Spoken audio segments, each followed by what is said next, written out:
dalam kajian setiap subuh, yang mana kita membahas sebuah kitab yang sangat luar biasa, kitab At-Tauhid, yang dikarang oleh Syekh Muhammad Ibn Abdul Wahab dan disyarah oleh Syekh Saleh Al-Fauzan, yang dinamakan dengan Al-Mulakhas fi Syarhi Kitab At-Tauhid.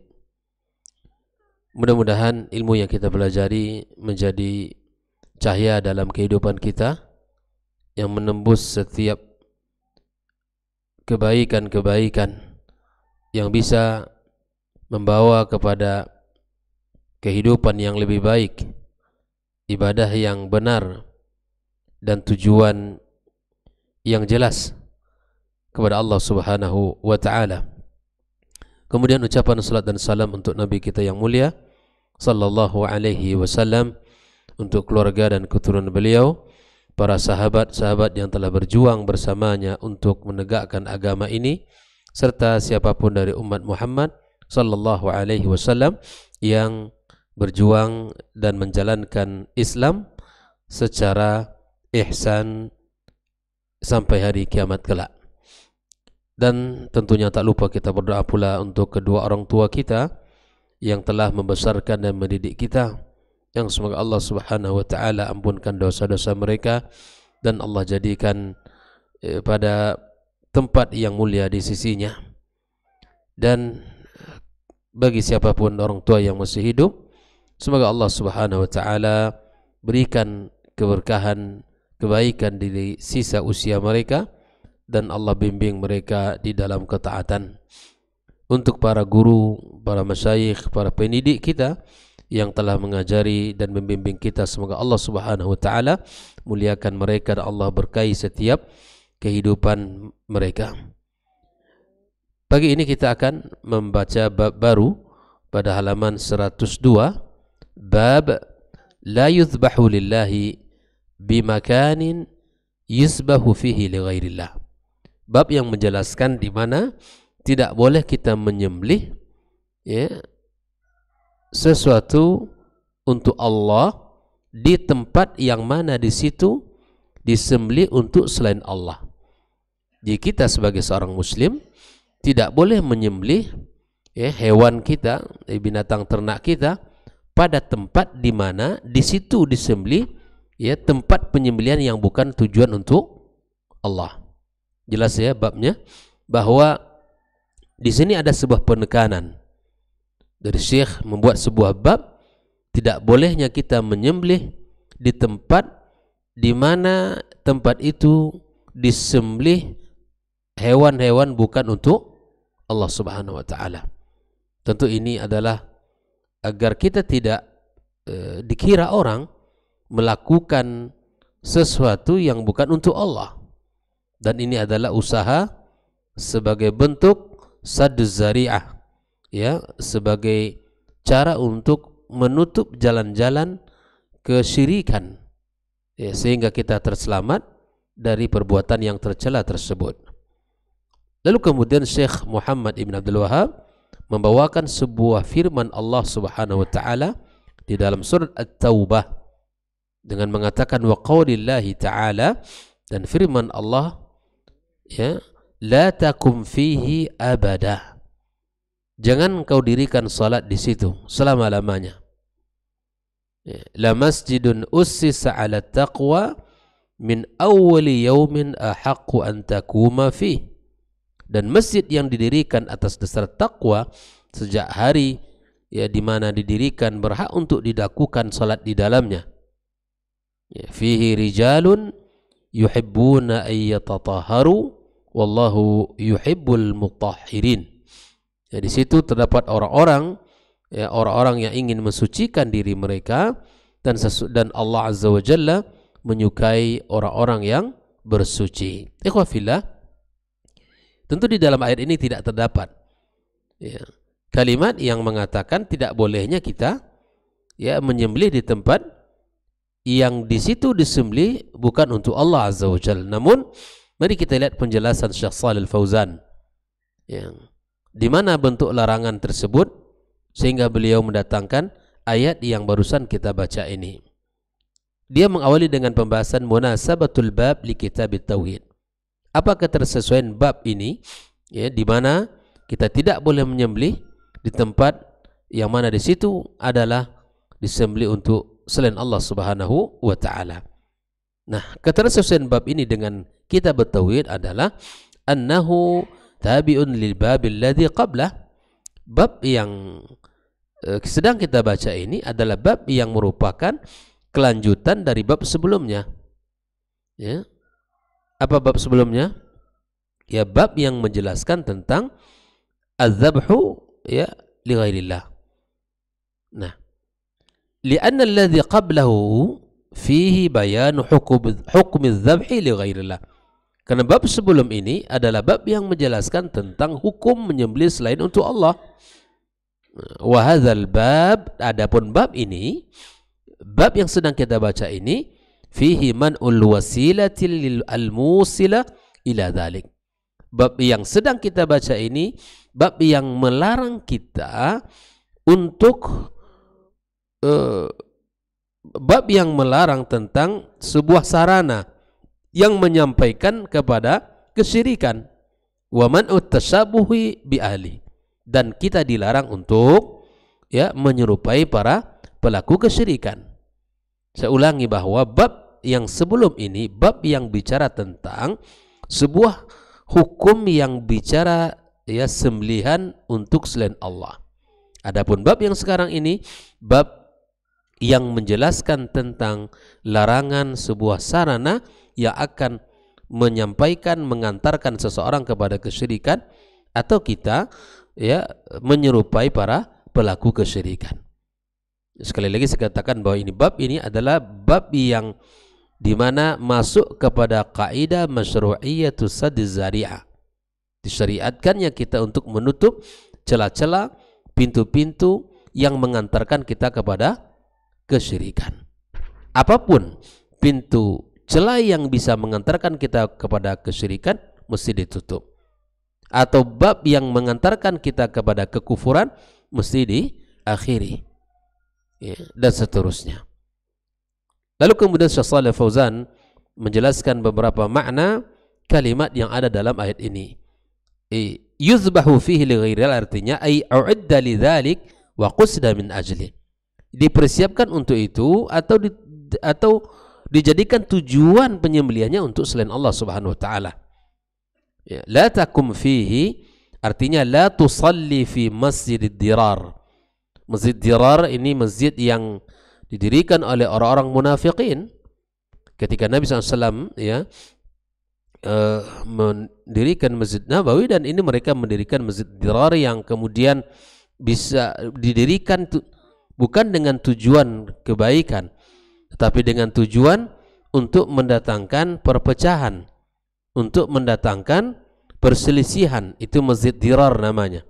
Makanya siapapun yang ingin mendirikan masjid, dirikan dengan tujuan ketakwaan kepada Allah Subhanahu wa taala, bukan untuk menyaingi, bukan untuk memecah belah, bukan untuk mendatangkan keburukan bagi umat ini. Orang munafikin mendirikan masjid itu bukan tujuan untuk kebaikan, tapi untuk memecah belah, ya, umat. Maka disebut dengan Masjid Dirar, dan Allah melarang kita untuk salat di dalamnya. Ya, Allah melarang untuk salat di dalam masjid tersebut. La masjidun ussisa ibuniya ala taqwa ala ta'atillahi wa rasulih. Inilah tujuan. Jika Allah berikan rezeki kepada kita, maka dirikan masjid lillah. Ya. Wa annal masajida lillah, bahwa masjid-masjid itu milik Allah. Bukan untuk tujuan riya, bukan untuk tujuan memecah belah, bukan untuk tujuan kita orang hebat dan kaya, bukan tujuan untuk pamer kekayaan, bukan. Tapi tujuan mendirikan masjid itu adalah ala taqwa, ay ala ta'atillahi wa rasulih. Ala ta'atillahi wa rasulih. Makanya orang-orang yang mendirikan masjid pahami ayat ini agar tidak salah langkahnya. Agar tidak salah langkahnya. Kemudian al-mutahhirin ay alladzina yatatahharuna min al-anjasil hissiyyah wal ma'nawiyah. Di dalamnya ada terdapat orang-orang yang ingin membersihkan dirinya dari najis baik secara hissi atau secara ma'nawi. Ya, secara ma'nawi. Inilah beberapa penjelasan Syaikh Fauzan tentang beberapa makna kalimat yang ada dalam ayat ini. Lalu kemudian beliau menjelaskan al-ma'na al-ijmali lil ayah. Makna global dari ayat ini. Yanhallahu subhanahu ya wa rasulahu sallallahu alaihi wasallam, yanhallahu subhanahu wa ta'ala rasulahu sallallahu alaihi wasallam anis salati fi masjidid dirar.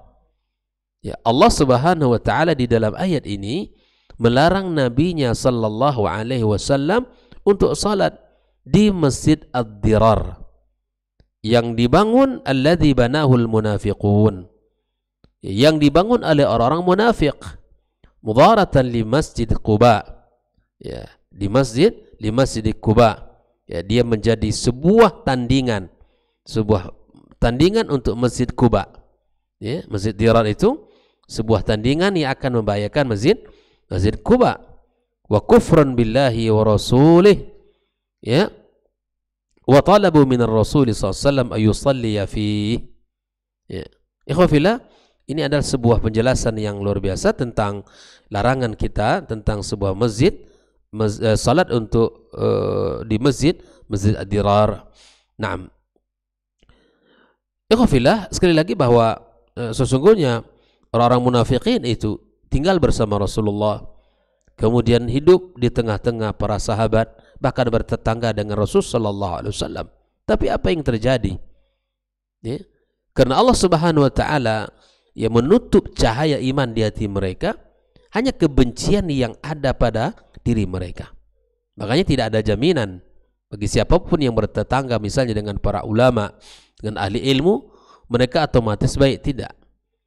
Karena hati itulah yang akan menentukan sebagaimana cintanya dia kepada ilmu dan para ulama, maka sejauh itulah dia akan bisa istifadah dengan kebaikan itu. Kalau sudah di hatinya terdapat kebencian terhadap ilmu dan para ulama, ya, apalagi yang disampaikan, maka emas dan mutiara pun yang disuguhkan kepadanya tidak akan tahu itu berharga. Tidak akan tahu itu berharga. Dijelaskan tentang akidah, dijelaskan tentang ayat-ayat Al-Quran, dijelaskan tentang hukum-hukum. Orang-orang munafikin tidak mendapatkan faedah. Karena di hati mereka terdapat kebencian yang sangat luar biasa terhadap Rasulullah dan para sahabat yang lain. Mereka tinggal dengan Abu Bakar, di tengah-tengah Umar, Utsman, Ali, dan sahabat yang lain. Tapi apakah mereka ini menjadi orang yang bisa mendapatkan kebaikan? Tidak. Maka kebaikan itu ya didapati dengan kesungguhan. Kebaikan itu didapati dengan kita cari. Hidayah itu ya kita cari. Hidayah itu kita berusaha untuk mendapatkannya. Walladzina jahadu fina lanahdiyannahum subulana. Bersungguh-sungguh kita ikhwafillah mencari hidayah, mendapatkan kebaikan, mencari sunnah Nabi dan mengamalkannya. Itu kita cari. Nah, oleh karenanya ikhwafillah, di sini ya Allah Subhanahu wa taala melarang Rasulnya untuk salat di Masjid Ad-Dirar. Kita lanjutkan, liyattakhidhu min dzalika hujjatan yubarriruna biha amalahum wa yasturuna biha batilahum. Ya, kenapa tidak dibenarkan Nabi salat? Ya, agar itu tidak menjadi hujjah bagi mereka, tidak menjadi alasan atas perbuatan mereka dan menutup kebatilan mereka. Ya, artinya kalau Nabi salat di situ menjadi sebuah legitimasi atas perbuatan mereka, maka Allah larang mereka itu. Allah larang Rasul dan para sahabat untuk salat di situ. Ya. Ayaf'ala ma talabu wa lam ya'lam qasdahumus sayyi. Fanahahu Allah an dzalika. Allah kemudian melarang mereka, wa hathahu 'ala salati fi masjid Quba, dan Allah menyuruh nabinya untuk salat di masjid Quba, ya, di masjid Quba alladhi buni ala ta'atillahi wa rasulih aw fi masjidihi sallallahu alaihi wasallam ala ikhtilafi bainal mufassirin fi dzalik. Orang-orang munafikin ikhwafillah membangun masjid dirar agar memecah belah umat, agar menjadikan umat ini dalam perselisihan dan pertengkaran. Makanya Allah melarang nabinya untuk salat di masjid tersebut dan menyuruhnya salat untuk di Masjid Quba atau di masjidnya sallallahu alaihi wasallam. Ya, ini kisahnya adalah sebuah ketika pulang dalam sebuah peperangan, ya. Maka Nabi SAW menginginkan salat, tapi kemudian datanglah ayat ini menjelaskan sebuah larangan tidak boleh salat di masjid yang dibangun oleh orang-orang munafikin yang disebut dengan masjid dirar. Ikhwafillah rahimakumullah. Thumma athna ala ahli dhalikal masjid. Ya, kemudian Allah memuji penduduk atau orang-orang yang ada di masjid tersebut bitatahhurihim minasyirki wan najasat, karena mereka bersuci membersihkan diri dari kesyirikan dan najis. Wallahu yuhibbu man hadhihi sifatuhu. Allah menyukai siapapun orang yang memiliki sifat seperti ini. Wafillah, inilah ayat yang menjelaskan tentang makna atau inilah perkataan Syekh Shalih Fauzan yang menjelaskan makna global daripada ayat At-Taubah 108 ini. Munasabatul ayat lil bab. Lalu kemudian Syekh Shalih Fauzan menjelaskan ketersesuaian antara ayat dengan bab yang sedang kita baca. Qiyasul amkinatil mu'idda lidzabhi li ghairillah 'ala al-masjid alladhi u'idda li ma'siyatillah fi man'i ibadatillah fi. Kita ulangi. Ya, qiyasul amkinatil mu'iddah, menyamakan tempat yang disediakan lidzabhi li ghairillah, ya, penyembelihan untuk selain Allah. Tadi kita bicara tentang masjid dirar di mana Allah melarang nabinya untuk salat. Nah, di sini apa ketersesuaian daripada ayat ini? Kenapa ayat ini yang dijadikan landasan terhadap larangan menyembelih di tempat apa? Iya, kesyirikan. Kenapa ayat ini? Karena kata Shalih Fauzan, dia menyamakan tempat yang disediakan untuk menyembelih selain Allah dengan masjid, ya, yang digunakan atau yang disiapkan untuk maksiat kepada Allah. Jadi inilah, jadi Syekh Muhammad Al-Wahhab tidak menolak kias, ya, sebagaimana tuduhan sebagian orang. Ya. Yang penting kiasnya itu bahwa syaratnya terpenuhi, menyamakan antara tempat yang digunakan untuk kesyirikan atau menyembelih yang digunakan untuk kesyirikan dengan masjid yang dibangun untuk kemaksiatan. Kedua-duanya dilarang. Gitu ya, kedua-duanya dilarang. Ya.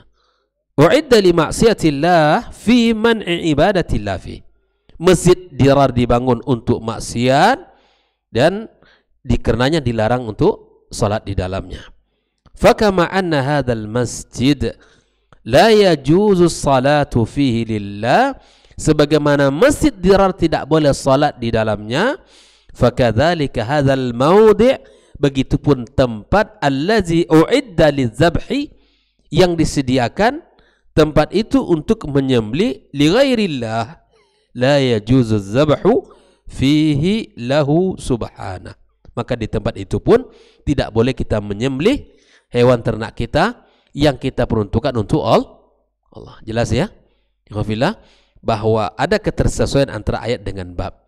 Walaupun di dalam ayat ini tidak adalah menyinggung bahwa tempat itu adalah dilarang untuk menyembelih karena di situ adalah sembelihan kesyirikan, tapi ternyata di situ ada kesamaan. Allah melarang Rasul para sahabat untuk salat di dalam masjid dirar karena dibangun untuk kemaksiatan. Nah, begitupun tempat yang dimana disembelih untuk kesyirikan pun kita dilarang untuk menyembelih hewan ternak kita lillah subhanahu wa ta'ala. Sebagaimana salat adalah ibadah, sembelihan juga ibadah. Salat dilarang di masjid dirar, begitupun kita menyembelih di tempat yang di situ digunakan untuk kesyirikan dilarang. Ikhwafillah rahimakumullah. Lalu apa yang bisa kita ambil dari ayat yang barusan kita baca? Ma yustafadu minal ayat. Yang pertama, man uzzibhi lillahi fil mawati' al mu'idda lidzabh li ghairi. Dilarangnya kita menyembelih untuk Allah pada tempat-tempat yang dibuat untuk sembelihan selain Allah. Ada tempat-tempat yang di situ tempat penyembelihan selain Allah. Tempat ya untuk ya banyak hal yang mereka sembelih bukan untuk Allah Subhanahu wa taala. Qiyasan, dikiaskan untuk apa? Ala man'i salati fil masjid alladhi fil masjid al-muassas ala ma'siyatillah. Ya, kiasnya apa? Kiasnya larangan salat pada masjid yang dibangun untuk maksiat kepada Allah Subhanahu wa taala. Kedua, istihbabus salati ma'al jama'ati as-salihin al-mutanazzihin an mulabasatil qadhurat. Dianjurkan kita untuk salat bersama jamaah yang saleh, yang benar, yang baik, yang bersih ya, dari segala ya kotoran-kotoran. Maka juga ini di sebuah anjuran bagi kita untuk bisa salat di tempat memang masjid ya yang tidak di situ ada kesyirikan, yang tidak ada di situ larangan-larangan secara hukum. Mungkin ada masjid-masjid yang di situ ada kuburan, gitu kan? Kita diutamakan untuk salat di tempat masjid yang jauh dari hal-hal seperti itu. Ya. Walaupun nanti hukum salat di masjid yang ada kuburan itu akan ada pembahasan secara khusus. Tapi tentunya kita akan lebih nyaman salat di tempat masjid yang benar-benar bersih dari bab-bab seperti itu. Ataupun misalnya dengan tata cara pelaksanaannya ya itu juga kita menjadi rasa keinginan untuk sholat di tempat-tempat yang menjalankan ya syariat Nabi SAW dengan sempurna. Maka itu kita sholat memilih masjid yang betul-betul bersih ya, betul-betul orang-orang di dalamnya iltizam dan selalu menjaga ibadahnya dengan baik dan melaksanakan ibadah salat dengan benar sesuai dengan tuntunan Rasulullah sallallahu alaihi wasallam. Yang ketiga, itsbatul mahabbati lillahi ala alwajhi laiki bihi subhanahu kasairi sifati. Bahwa menetapkan cinta kepada Allah dengan cara yang benar, yang layak, yang pantas bagi Allah Subhanahu wa taala dan seperti mana seluruh sifat-sifatnya itu. Ya, kita menetapkan cinta kita kepada Allah Azza wa Jalla sesuai dengan cinta yang wajar dan layak bagi Allah Azza wa Jalla, sang Khalik yang mesti kita berikan cinta kita. Ya, sebagaimana Nabi SAW ya dilarang oleh Allah Azza wa Jalla untuk salat di masjid itu dan kemudian disuruh untuk salat di Masjid Quba atau di masjidnya sallallahu alaihi wasallam. Kemudian yang keempat, al-hathu ala isbaghil wudu' wa tatahuri min najasat. Kita dianjurkan untuk menyempurnakan wudu kita ya. Isbaghul wudu' itu menyempurnakannya dengan cara apa? Menyempurnakan wudu dengan cara yang telah diajarkan Rasul sallallahu alaihi wasallam. Wa tatahur minan najasat, dan kita dianjurkan pula untuk membersihkan diri dari najis, segala bentuk najis. Yang kelima, anna niyata tu'athiru fil wiqa', bahwa niat itu akan menentukan ya tempat. Niat itu akan menentukan tempat. Apa niat dibangun masjid ini, itu ya. Apa niat dibangun tempat ini? Maka niat itu akan mempengaruhi segala perbuatan kita. Kalau niatnya lillah, insya Allah akan tertulis kebaikan di sisinya. Namun jika tidak, akan tertulis kebalikannya. Maka itu ikhwafillah, niat itu akan menentukan hasil. Ya, proses ya akan mengantarkan kepada hasil. Maka perlu luruskan niat dalam setiap aktivitas kita. Yang keenam, masyru'iyatu saddiz zara'i' al-mufdiyati ila syirki. Disyariatkan kita untuk apa? Untuk menutup az-zari'ah, celah-celah yang mengantarkan kita kepada kesyirikan. Celah apapun yang mengantarkan kemaksiatan, maka jangan diikuti. Jalan apapun yang mengantarkan kepada kekufuran, dihindari. Jalan apapun yang mengantarkan kepada kesyirikan, dihentikan.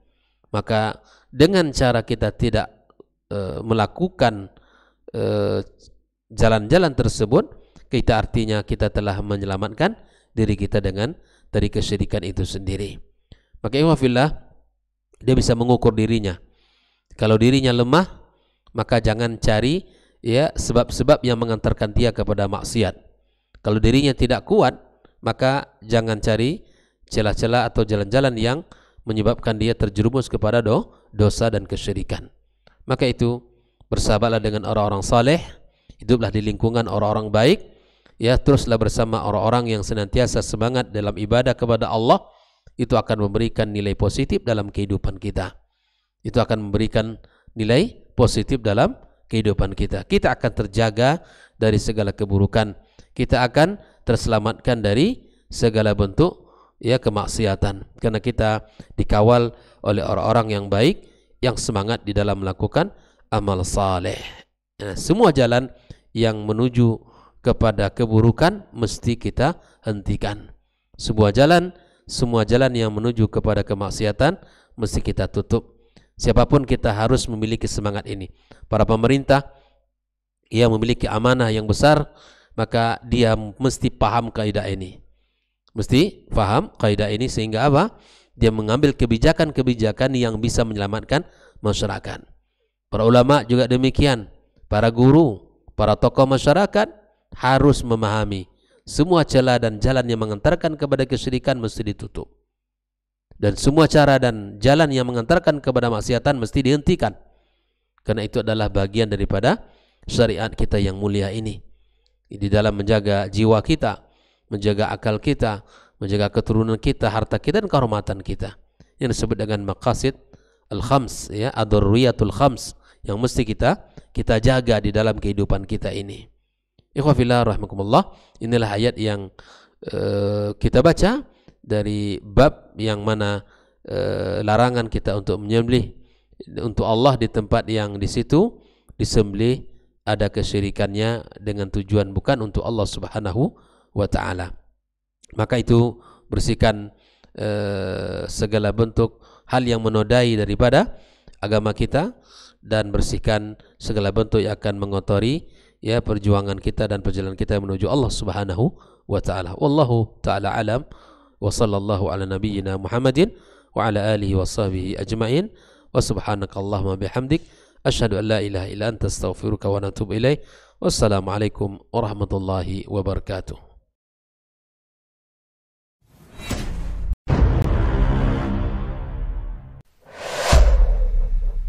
Dunia dan seisinya ini bagi Allah tak sama nilainya dengan sebelah sayap lalat. Barang siapa yang beramal untuk akhiratnya, Allah akan cukupkan baginya urusan dunia. Sayati zamanun 'alan nasi as-sabiru fihim qalqabit al-jamarah. Akan ada satu masa di akhir zaman yang berpegang teguh dengan agamanya seperti orang yang sedang memegang bara